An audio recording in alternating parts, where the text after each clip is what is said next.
If you're inspo tanks, and make no mistake, you've come to the right place. Just give Tennelle the time to straight up blow your mind with a new show of drawing a blank. Hello everyone, welcome back to Drawing a Blank, and oh my god, do we have a big one to talk about today. This Drawing a Blank was selected by my patrons. If you want to help me pick out topics for Drawing a Blank, check out my Patreon. For just $1 a month, you can vote on what I draw next. This time, my patrons picked out a real doozy. A redraw of what is probably my most popular piece of Warriors fan art I've ever created, Warriors Generations. I drew this original piece back in 2015 when I was just getting back into Warriors fandom and into the map community on YouTube. Vision of Shadows was just beginning, and I hadn't even made my first Simi Speaks video yet. I sold this print at cons, and thanks to it, I had a lot of people stop at my table at artist alleys to talk to me about these dang battle cats. And it's also been far and above my highest selling piece of merch on Redbubble, even after all these years, and I can't stand to look at it anymore. Yes, like many artists, looking back on my old work is a near painful experience, and I definitely could do better nowadays. So without further ado, time to throw away this piece of garbage and do it again. I think this is only the second time I've ever done a redraw on my channel before. The first being a redraw of some Warrior Leader OCs, funnily enough. But it's strange. I always enjoy seeing other artists do redraws and seeing their progress, but when it comes to my own art, I really don't feel the need or interest to do redraws all that often. Not exactly sure why that's the case, because it is hella satisfying to see the end result of a redraw and see that direct comparison and see how far you've come. I guess I just don't think of doing it all that often. So before I get too far into my redraw, I had to stop and consider if I was going to use the same composition and characters, and decide whether or not I was going to try and add some more, like Grey Wing or Clear Sky from Dawn of the Clans, or other characters from A Vision of Shadows and The Broken Code. And after giving it a lot of thought, and even trying a few compositions, adding some other characters that went poorly, I decided to keep it pretty much the same poster, covering only the first 4 arcs. My main reasoning behind this mainly boils down to this. Number 1. It really wouldn't be a redraw of the old poster if I had to rearrange the whole piece to fit in more characters from different arcs. And that is the whole point of this exercise, so yeah, no good. And I definitely would have had to change the composition drastically. This piece is already stuffed to the brim, which leads me to reason number 2.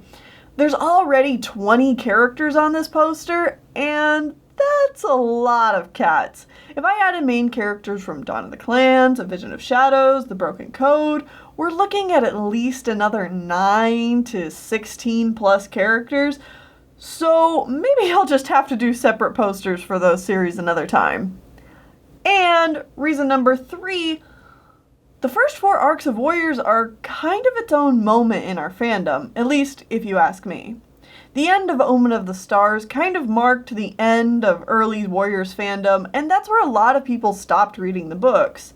Not to say that the series that came after Omen of the Stars weren't just as good. In fact, I think in a lot of ways they're better than what we got by the end of Omen of the Stars. But the books after Omen of the Stars do feel like something new and different. We've come a long way from the Warriors books and fandom of the past. At least, that's going to be my argument. Maybe people who are just getting into the series now don't see that difference at all. Maybe it's just us older people who were here for the early days that feel that way. Anyway, so I decided not to do any major changes to the composition or characters, but I did end up changing a few things. First off, and the most important to me, I shrunk down Blue Star, Tiger Star, Ivy Pool, and Dovewing. In the old piece, I did not account for bleed on a print, and boy howdy, Blue Star was looking to getting a nose job done thanks to my poor planning and lack of printing skills. I also altered the Prophecies Begins characters' poses dramatically and made them larger. They were so small in the original, and while Firestar and Graystripe are easy to recognize, it's really unclear who the other cats with them are supposed to be. They've also been aged down, so this is a very young group of warriors here. Cinderpelt is more easily recognizable with her injured leg, Ravenpaw is a scared boy, and Sandstorm looks proud and confident, just as she should be. No more of this loafing Sandstorm. Shoot! Of course, another big change is that my idea for how these characters look has also changed drastically.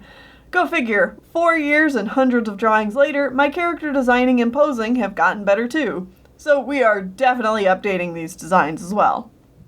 New Prophecy cats have been shuffled around a bit to better fit the V-shaped formation they're in, and the Power of 3 trio are now accompanied by Leafpool and Soul versus Rock, who used to take Soul's place on the old poster. I debated replacing Rock, but honestly, Soul is just way more iconic to this arc than Rock is, and in the end it just felt like the right move to have Soul instead. Hollyleaf and Lionblaze are also turned more, so they're now more of a parallel to Bluestar and Tigerstar's poses beneath them. As mentioned previously, Dovewing and Ivypool have been shrunken, but their poses have changed a lot too. In the original, their expressions are, I don't know, vague. It's really hard to grasp what they're thinking, but I hope to fix that here and have their relationship with each other be on full display, with their backs to each other, but looking directly at one another. As far as the designs go, pretty much everyone has been completely redesigned, with just a couple of exceptions.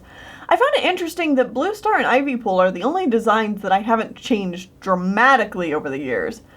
There are a few differences, of course, and I'm just generally better at drawing now, but these two have mostly stayed the same. Neat. Whereas everyone else looks almost completely different. I remember back when I drew the original piece, I didn't have a solid idea for a lot of these characters design-wise, so I ended up just trying to make sure that they were recognizable as the character, which, to my credit, I do think most of them managed to do that, but more so on the virtue that they're main characters, rather than anything about the design informing your judgment. That's something that I've worked a lot on these past few years, so it's really cool to see how I've gotten better in this regard. Updating the background was fun too. Again, I wanted to keep the same basic idea, but find ways to make it better. I think my biggest goal was to make this repaint more vibrant than the old one. Brighter, more saturated colors, and lots more contrast between light and dark colors, and using that to push some depth into the piece. Which is also where shading comes in. I want the shading to help distinguish characters and push that depth, as well as use it as a general tool to get rid of gaps between characters, which was a big problem in the original. This poster ignores all rules of lighting and has like 8 light sources depending on the groups of characters. My intent behind doing that is so that it helps push the idea behind each group. Firestar's group and the New Prophecy group have a light source that is in front of them, giving them more of a heroic vibe. Or, in the New Prophecy's case, showing the cats following the sun. While Tigerstar, the Power of 3 trio, Leafpool, Soul, Dovewing, and Ivypool are all backlit in various ways to help push the idea of something sinister, secretive, or just generally mysterious. And one of my final touches is to use an overlay, not only to help color correct the whole piece so that the characters feel more natural to their environment, but also to push a progression of time as you look at the art. At the bottom, the color is yellow and representing daylight and warmth, while New Prophecy has a pinkish red hue, and then the Power of 3 and Omen of the Stars characters get a full purpley blue nighttime hues for night and darkness. And it's done! New versus old, 4 years of progress. This print is now available to purchase on my Redbubble, and the old version can finally be put out to pasture. Thank you everyone who's bought copies of the old one. Like I said before, I know this was a really popular piece of mine, so I wanted to give it justice by updating it for you all. Link below if you're interested in getting this piece as a print, sticker, notebook, or whatever crazy items I decide to throw it on. Thank you so much for watching, and remember to please stay inspired.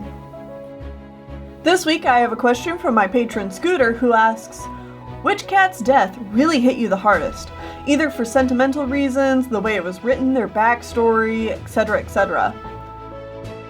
Blue Stars was one that hit really hard as a kid. I think her whole character arc in general was like very, very meaningful to me.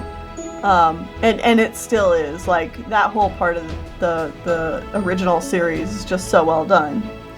But also, Feathertail and Needletail's deaths were ones that, like, always stick out to me. Or Feathertail's did as a kid, obviously. Needletail's is a bit more recent. But, you know, Feathertail's death was just absolutely heartbreaking to me as a kid and as a Crow Feather fan. And then Needletail's was like the most badass, best redemption death Warriors has ever gotten, and I love it, and I wish Warriors would do that more often. So yeah, definitely those three would be my top 3 picks. Thank you for your question, and have a fantastic day.